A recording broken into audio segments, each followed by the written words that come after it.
Good morning, Ms. Stewart. Good morning. Yeah, thank you for responding to my invitation for pre-conference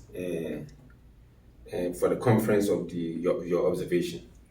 Yes, I'm gonna start. We're gonna start by first recapping and letting you watch some of the videos that of your class when I observe your class. Okay. So let's go by that. Uh,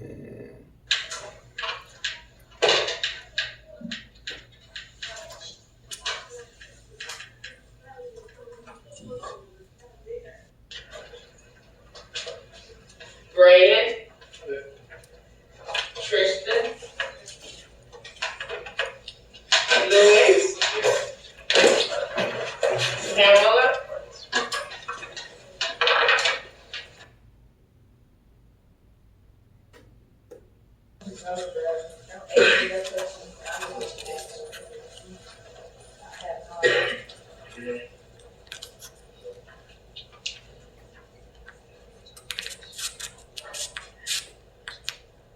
you have 15 seconds.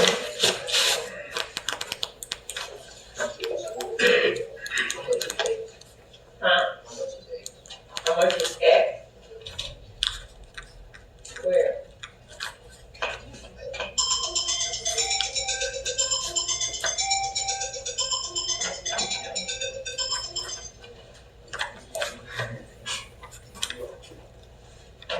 Okay, let's go over our do now.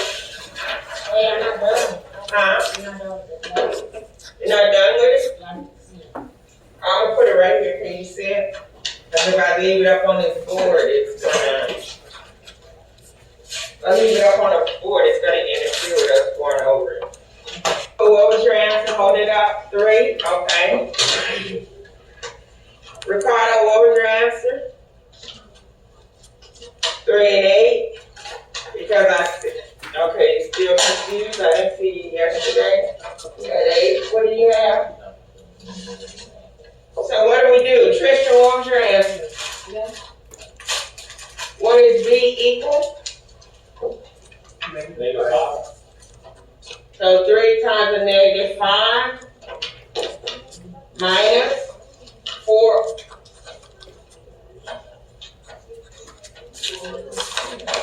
4. Okay. Now, Miss Stewart, Yes. I know you have some good memory of the lessons, right? Yeah. So can you tell me what was the focus of this lesson? The focus of the lesson was we were doing The objective of the lesson, the objective. absolute value equations, right? Yes, and to solve and formulate absolute value equations, the students will be able to. Okay. So can Good you? morning, Steel staff.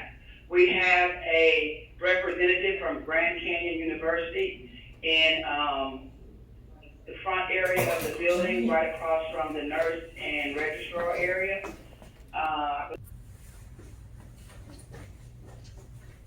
All right, Miss Stewart, can you please tell me a little bit about the lesson So, from your own point of view? How did the lesson go? well, the students were not able to. Overall, we spend more time on the do now instead of getting into the actual lesson for that day because there was confusion on the 5 problems or the problems that we had for the do now, which was really to see if they retain or learned how to do solving absolute value. Okay. So I also I've realized on my observation that you are very strong in classroom management. You were able to manage the student very well, which was a good thing. And then also behavior management was good. So they were engaged behavior. Most students were trying to do some work, but how will you be able to engage to know whether students are really understanding, have deep understanding of the lesson. In order to do that, that taking it a step further in their understanding is collaborative and cooperative learning, that in working more in their groups, and then myself walking around or monitoring, being an observer of their interaction in the specifics of that lesson. Okay. So what did the student demonstrate to you? I have seen some of the students were really struggling. What did the student demonstrate to you that they've understood the lesson? Those that were able to meet the success criteria demonstrated that they understood the process of how to solve the absolute value. Absolutely valuable. Okay. What were the success criteria that the student need to know to be able to be successful in the lesson? There were, I want to say, 4 steps. They were to observe what operations they needed to do initially. They were also needing to be able to solve, So okay. then what to justify, which meant to check to see if the solutions that they initially came up with were justified by placing it back into the absolute, and then finding that solution set, that final solution set. Okay. So what standard were addressed in the planning of the instruction? Before you plan the instruction, what standard were addressed? When you say what standard, Standard, mean the ticks. the teaks that we, oh God, the teaks that we had to address was how to formulate and solve absolute value equation. Mhm. And when it said formulate, given a real world situation, how to come up with the absolute value equation to Right. solve it. Talking about real, I heard you mention real world. Were you, in the lesson, were you able to apply to real life situation with regards? I know absolute value is abstract, right? It's abstract concept. Were you able to link the student with a real world situation? I say yes in the sense that when they couldn't come up with the concept of it always being negative, and so when I talked about going a distance, that it's always a positive, regardless of if you're going in the negative, in a different direction. If you're going to the left, it's still a positive number. Okay. So, why was this lesson important? Why was this lesson important? I believe that this lesson is important to teach them the process of knowing when you come up to a situation that it is a positive solution. It's a positive solution for that problem.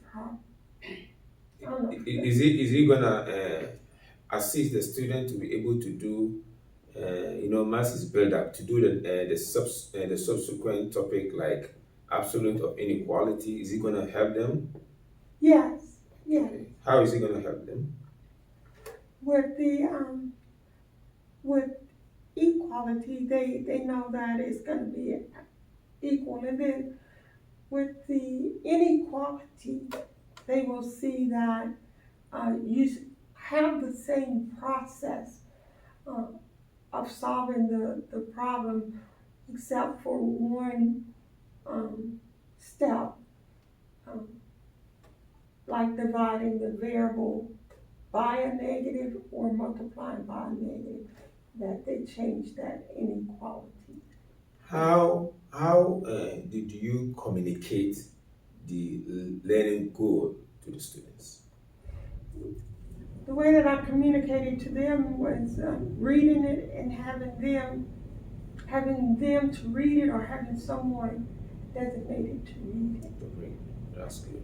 I was really very excited with your the content area knowledge that you exhibited during the lesson, and but I also realized that students were not engaged cognitively to be able to answer high level questions. So, what do you think you'll be doing next time in order to engage the student cognitively by raising the level of the question that you ask them?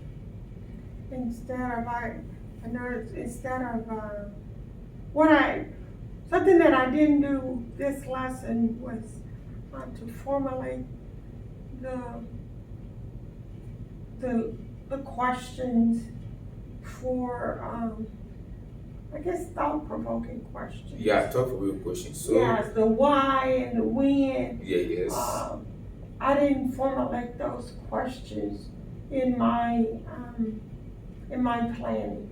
The essential questions that I needed to ask Yes. throughout my lesson, I did not go back to asking those questions to reinforce the learning.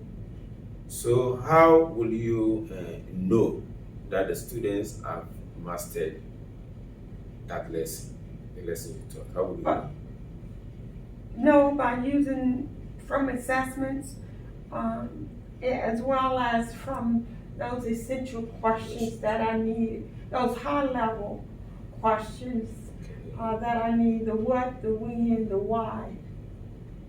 Not the what, the why, and the when. All And right. how. Okay. Thank you for your response. How did your stated goals of the lesson fit into the unit, course, and school goals? How will the your stated goal of the lesson fit into the unit, and then the ticks of how did it fit into the unit of the course? The stated goal was taken from the TEKS, Okay. using the same verbiage of the TEKS.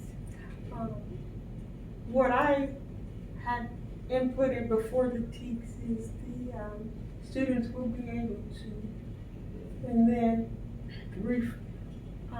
rewriting or writing the TEKS for that. Okay. And how does that fit into the school's objective? Yes.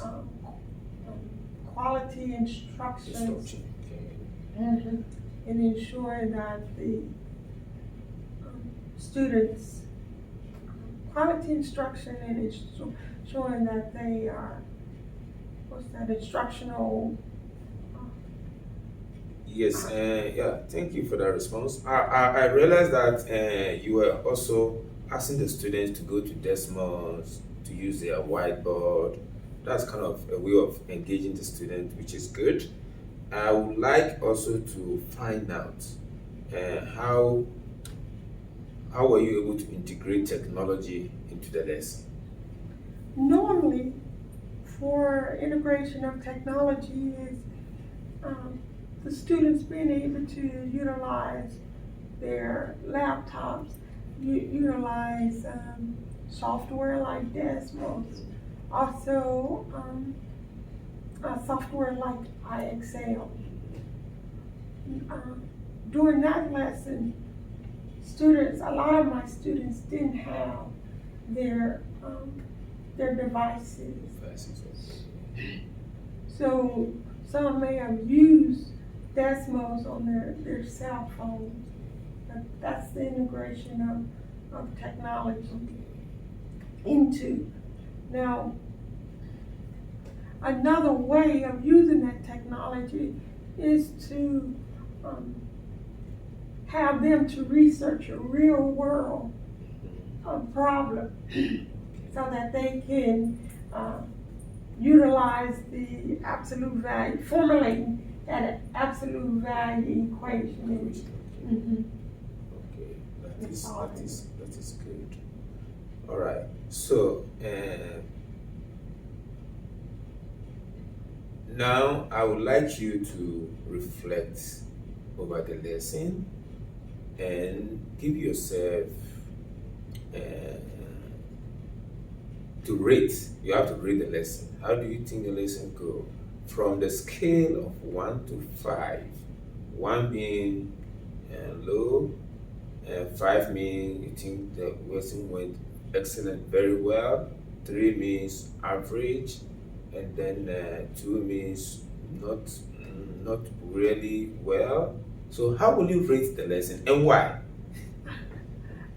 For that specific lesson, I really rated it low, Okay. being about a 2, Okay. because the students' understanding a demonstration of learning was not at the level I thought it should be. So I rated it low for that reason. Them grasping the concept Concept. and being able to demonstrate the lessons what they learned. And so what I also realized as a part of that is that knowledge gap, because one student would say, "It's still, but we've been out on we've been out because of the pandemic, and so we didn't learn." Okay. So trying to bridge that Okay. It's a knowledge gap gap. Okay. of the basics Okay. that cause us to not to achieve So what do you think you do differently next time? differently. What I think I'll do differently is I have to be able to incorporate those lesson goals or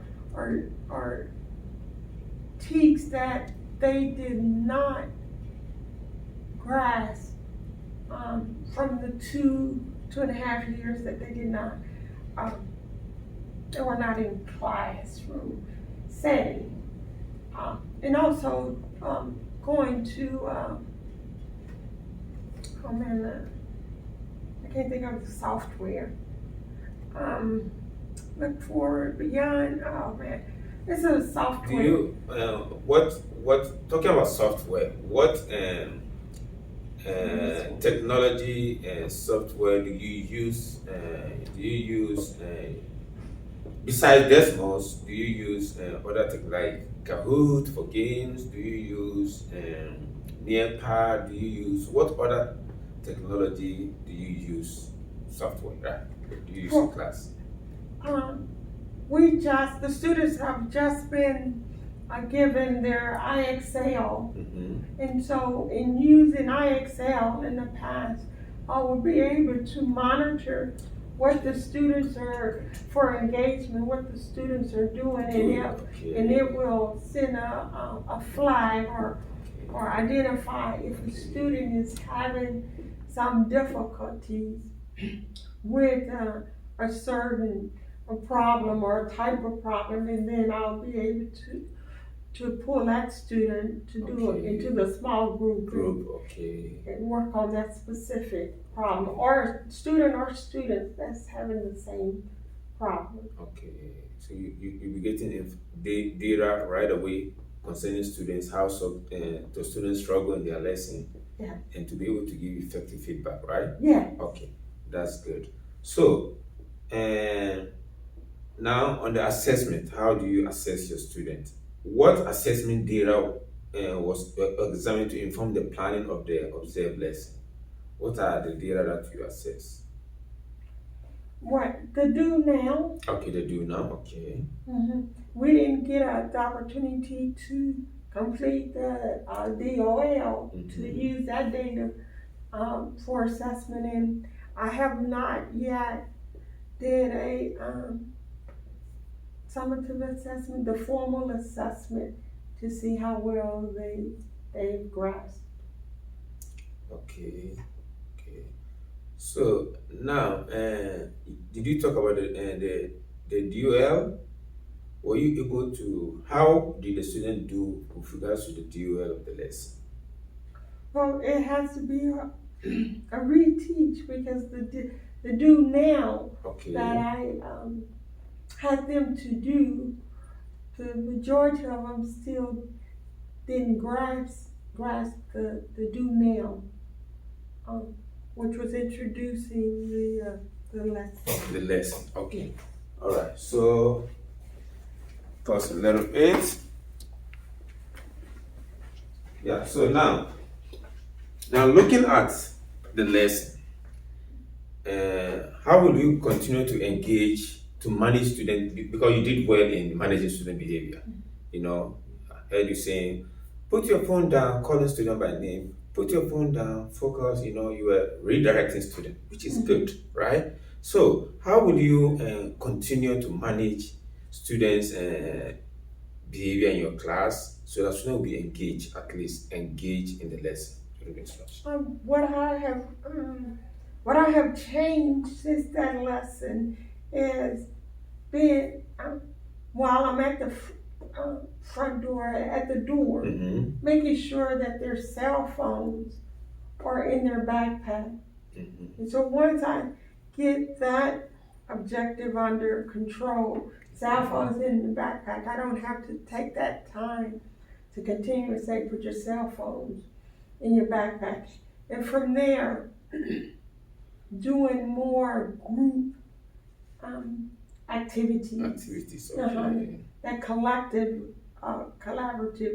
activities, and having to differentiate between those that need it Mm-hmm. versus need that additional assistance and those that are able to move on, because I think it's important not to stagnate those that are at a higher learning. Learning, okay, that is good. That is good. So, what are the other strategies that you have to reinforce student interest in certain topics? Because I realized some of the students were like dozing off. 3 students were putting their head down. And so, what are the strategies that you may employ in your next lessons to make sure that at least all students are engaged in the lesson?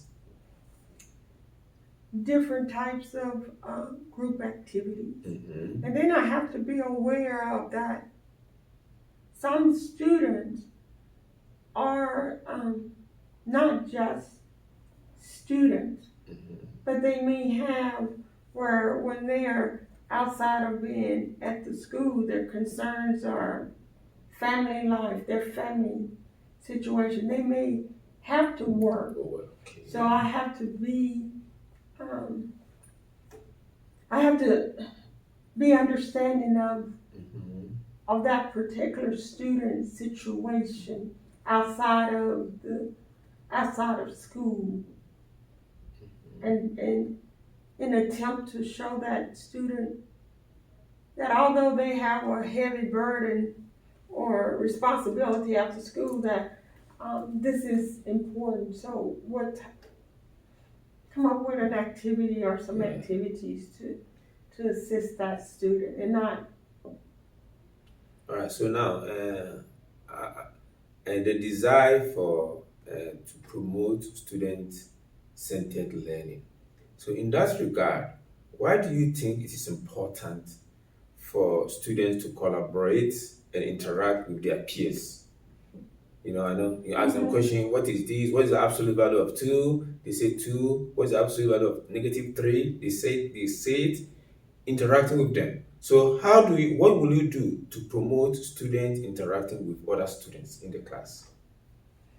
um, just have them to discuss, as I put ask the question, then they discuss why Okay. it is the answer. How did they come up with that answer? Okay. So they tend and talk, right? Yes, Okay. they turn and talk. Okay, Yeah. that's good. That's good.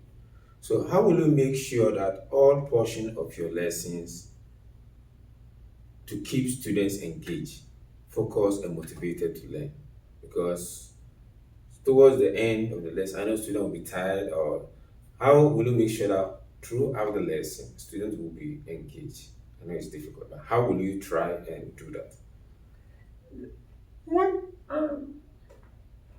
One way that I have seen that was successful is part of their demonstration of learning towards whether the end of the lesson is to have each group Okay. to have a person to give a summary. Summary. Okay. Mhm. Okay. Okay. So, uh, you know, the students would like, sometimes you ask them question and the answers are not coming, and perhaps you could allow wait time, right? Yes. Wait time after asking them question. Well, you talk about the education gap of the student, which is big, which because of the COVID, so now it will take time for you to close that gap. So now, besides, we talk about implementing randomization responses, turn and talk, and then you can pick students, call students by name so that you put them on the spot, right? So they'll find out whether they are really paying attention to the lesson. And then I will also recommend that to incorporate movement of tail, which you do. The power zone, you know, the power zone is wherever you are when students are not engaged and when they see the teacher present close to them, right? Yes. It will let them sit up and then participate in whatever they are doing. Yeah, and yeah. So what do you say about that? As I'm monitoring, yes, going to that area where that student is, and then one way I picked up from one of the other teachers is that if that student is not engaged, then sending that student temporarily out, removing that student from the classroom until we finish that specific question, and then going back out. Then I go out Okay. after I give them another problem, go out and talk to that student or those Okay. students, and then allow them to come back Okay. into the lesson. So how will you gauge? How will you know that the students are prepared, are ready for the lesson? Do you have a check for prior knowledge, or what do you do to know that your students are ready for the lesson? What do you do? The actual do now is a way to know. In that specific lesson, the do now was to see if they were prepared Okay. for that lesson. Okay. Hello, teachers and staff.